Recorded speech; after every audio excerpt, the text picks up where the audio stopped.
Well, that was flat out ugly. I think there's really no other way you can put it. The Blue Jays don't pitch well. They don't get the timely hits early in the ball game. Their defense stunk, and they made some really bad base running mistakes in this game. Literally everything that could have gone wrong went wrong. But I am happy that it only happened in one game, and it's not over a course of like 3 or 4 games. Get it all out of the system in one. You lose 13-1, whatever. It's one loss in the L column, right? I look at it from that standpoint. You kind of have to after a game like this. With the 13-1 loss to the Astros in Game 1 of the 3-game series, the Jays dropped to 29-26 on the year. And let's break down this game.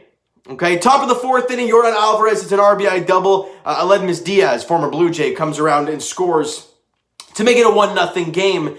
And on the Diaz double, a couple misplays, right? Lourdes Gurriel Jr. missing his cutoff man going to second base, and that allows Aledmys Diaz to get into second because it pulls Simeon off the base. No one's covering second. Diaz slides into second base. No problem. He didn't even slide in. He was standing up. You got to have somebody either A, covering, or B, the ball's got to be there. And that gives them an extra 90 feet. The Alvarez double scores the run.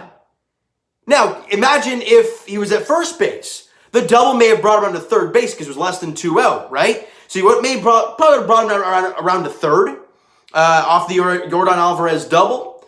But it wouldn't have scored a run. Now, would they have scored a run maybe later on in the at-bat or whatever the case? Sure, maybe. But it changes the complexity of the inning. Ryu doesn't have a guy in scoring position. He's got a guy at first base. And that happened too many times in this ball game, right? Top of the 5th inning, Jose Altuve, it's a sacrifice fly, scoring Miles Straw. Well, how did Miles Straw get around to third base? Well, let's talk about it. He hits a ground ball to short. It goes off Bo Bichette's glove and into left field, into very, very shallow left field. And, he could have made the play. He wouldn't have thrown out Miles Straw at first base. The guy can absolutely fly. But the problem that I have is Bo Bichette has to know who's running.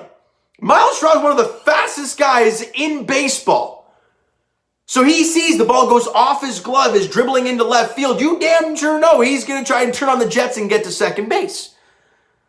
But Bo, after it goes off his glove, starts jogging to the ball, then turns around, sees that he's boogieing, then runs to the ball. You got to get on that loose ball because that gives him an extra 90 feet. Then they do a great job. Look, on that play, the Astros did a heck of a job manufacturing that. I think it was a ball hit to the right side, brings him over. And then Altuve hits the ball to center field, sac fly. They score a run. They add on. It's now 2-0. I mean, and 2 plays that could have been avoided. And then this is the problem. Yeah, the game was 13-1, but early on in this game where you could have kept this thing real tight, where it was 1-0 or 0-0, you made some tough mistakes.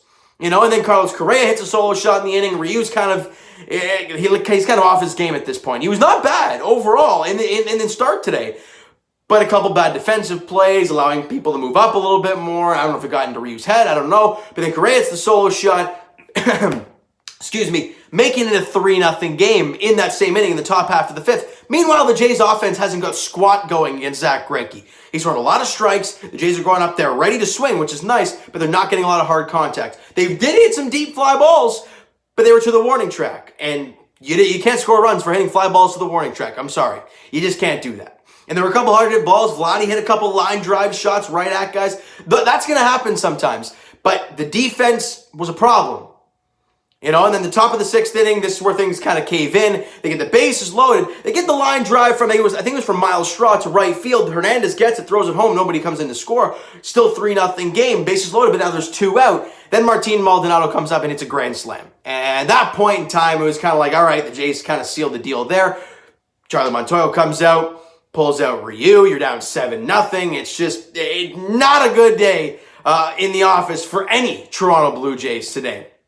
Then the top half of the 7th inning, off of Carl Edwards Jr., Aledmys Diaz to solo bomb, making it 8-0. Then the bottom half of the 7th inning, if I'm not mistaken, was it this inning or the 7th, where Danny Jansen, he hits a single. I don't know if it was a bloop single or I can't remember exactly what happened on the play, but either way, he gets halfway, or a few steps off of first base, and then he tries to go to second base, gets thrown out at second. You're down 8-0, man. The last thing you need to do is just get thrown out in the bases.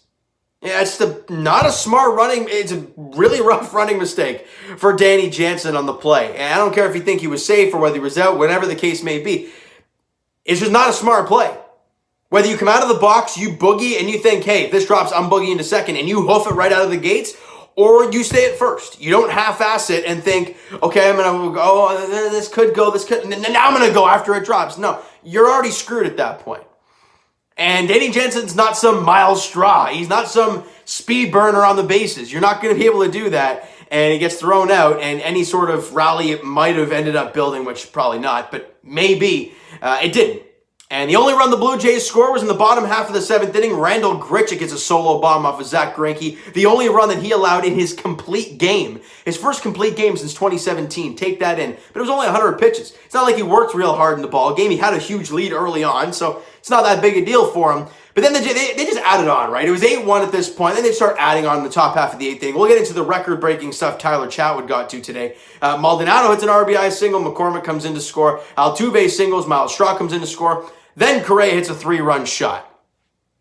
Then you're down 13-1. They pull Vladdy. They pull out some guys. We're like, all right, enough of this. Like, we're already getting our absolute tail kicked. We don't need to have these guys going out there in a 13-1 game and get hurt somehow, right? So they pull out Vladdy. I think they pulled out Grichuk as well. There's like, enough is enough. And that was ugly. I mean, I tried to mention in all aspects there were some ugly performances. You know, your starting pitcher, Ryu, wasn't on today. As much as I thought he was good early on, he was through the first three, he was great. First time through the order was great. Then the second time through the order, the defense kind of let him down with a couple 90-feet problems. You know, just the small things really come back to hurt you. And a good team like the Astros, a good offensive team, the Houston Astros, they will beat you down if you make mistakes like that. And they did today. It's just blatantly obvious.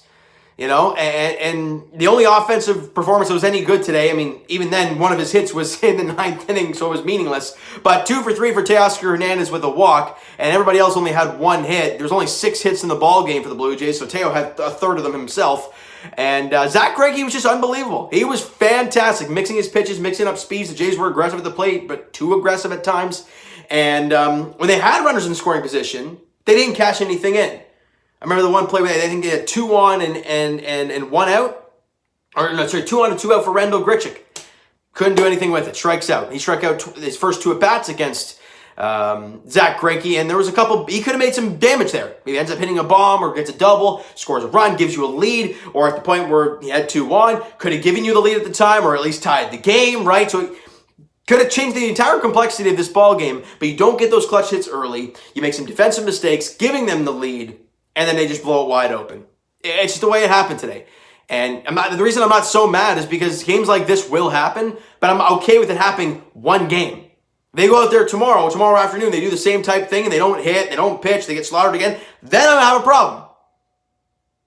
But the pitching staff today, like I mentioned, wasn't the greatest today, right? We talked about the defense, we talked about the bad base running by Danny Jansen. The offense only had 6 hits today. And Hyunjin Ryu went 5 2/3, allowed 7 hits, 7 runs, 1 strikeout, and walked 3. That's not Hyunjin Ryu. Bottom line, that's not him. And he'll be better next time. I'm not worried about him at all. It's a rough bump in the road for Hyunjin Ryu, and that's fine. Carl Edwards Jr. gave up the solo shot to Ledmus Diaz in the top half of the 7th inning, goes an inning and a third, allows 3 hits. 1 run and 2 strikeouts. So not the greatest outing for Carl Edwards Jr., but again, in a 7-0 game, what do you really expect? Now, this is where things get interesting. Because Tyler Chatwood, a week and a half ago, was one of the most dominant pitchers in baseball. We're talking about him being possibly an all-star, the way he's been pitching for this Blue Jays team. You know, then he has a rough outing a couple times ago, then he has one good outing, then that abysmal one, I think it was against, Yankees? Either way, it was his last outing where he could not throw strikes to save his life. Oh, it was Cleveland, where he couldn't throw a strike to save his life. They end up walking it off, and that was just an abysmal outing for him. This was his first outing back after that, and he doesn't record an out. Gives up 6 hits, 5 runs. Doesn't walk about it, doesn't get any strikeouts, obviously, because he's got nobody out. And that is the first, I saw a stat. Now, it was the first Blue Jay pitcher, I don't know if it's since a certain amount of time or in general, but either way, it's a crazy stat. That is the first Jays pitcher, I think it's ever, I could be wrong, that has allowed 6 hits in an outing and not get a single out. It might have been the Blue Jays reliever. It could be that. That is awful. This guy went from being about 2 weeks ago to be one of the most dominant relievers in all of baseball. And we're talking about how, man, Shapiro and Atkins found another diamond in free agency about one of these relievers. And then the last 2 outings, he has just exploded and not been good at all. I don't know what has happened to Tyler Chatwood. 6 hits and 5 runs allowed.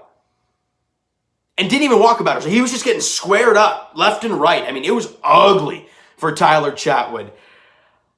I don't know what happens now, man, because he was your guy. He was that guy at the back end. You had Dolis, Romano, and if you needed Chatwood in the 7th, you could use him. Or if Dolis and Romano weren't available, you used Chatwood. Now what do? You maybe use Castro? Anthony Castro? Because, I mean, Chatwood, you clearly don't trust him in a late game situation right now. So what do? The bullpen's getting a little scary right now. Hopefully they're getting some reinforcements sometime soon. Obviously, David Phelps is done for the year. We really haven't heard much about Baraki or Merriweather, so I don't know. But that's just something I wanted to bring up. Chatwood, yeesh. And Jeremy Beasley went out there and kind of, just ate some innings up and ended up ending the ball game. There we go. 2 innings of work, 1 walk, 3 strikeouts. Didn't get any hits against him. But just ugly, man. Bullpen wasn't great. Edwards giving up the home run, and Chatwood giving up 5 runs, and Ryu didn't give you a great start. And the couple defensive blunders there early in the ball game, leading to the first few runs of the ball game. The Danny Jansen error, or I guess I'd call it an error, running the bases, and you only had 6 hits. I mean, there's literally nothing you can look at this game and say, well, they did well here, because it wasn't very pretty. The great thing about baseball, though, you get back on the horse the next day, and the even better part about this game tonight is because you don't even have to wait another 24 hours to play a game. The game 2 of the 3-game set against the Astros goes tomorrow afternoon, 3:07 first pitch. Urquidy gets either way, he gets the ball for the Astros. He's been unreal all season long. He pitches tomorrow for the Astros, and Ross Stripling, who the numbers may look bad, but over his last 2 starts, Ross Stripling has been incredible. But now he is facing a lineup in Houston that is not only really, really good, they're hot. You just scored 13 tonight. They're feeling real good. So what is Ross Stripling going to do tomorrow? I think it's a real test. We're going to see what Ross Stripling's all about. We know that the Tampa Bay Rays, when he went out there, went 7 shutout innings, was great, but they were already out to a huge lead, and the Cleveland Indians don't really have a great offense. So you're getting a start, unless they're going to do the whole 1 inning of one guy and then the rest of the time is Stripling again. I don't know how they're going to work it, but let's say he gets the start. You got to take on a really good offense. I think we're now going to see what Ross Stripling is all about. 3:07 first pitch tomorrow. You look to even up the series at 1 game apiece. You look to get back into the win column and just put this game that happened tonight aside. All right, so you know what, guys? That is going to do it for this one. If you enjoyed the video and did not enjoy the game today, if you're a Blue Jay fan, but if you're an Astros fan, you absolutely love this game today. Smack that like button anyways. I do appreciate that. Hit that subscribe button if you guys have not done so already, guys. Comment down below your thoughts on the video. Thoughts on the game. What'd you like? What'd you not like from today's game for the Toronto Blue Jays? Because there's a lot to not like, and there's not very much you can like from a game like this. But if you can pick anything out, go do so. Twitter is down below for myself. Follow, send me a DM, do like great stuff. The Instagram link is down below, so follow up there if you have not done so already. And I will talk to you guys, Leafs edition. Yeah, we're actually going to talk about this damn team. On Monday, I'll be doing the season review, kind of breaking down what the hell happened this year for the Toronto Maple Leafs and what the heck needs to be done moving forward. I don't know what the heck yet.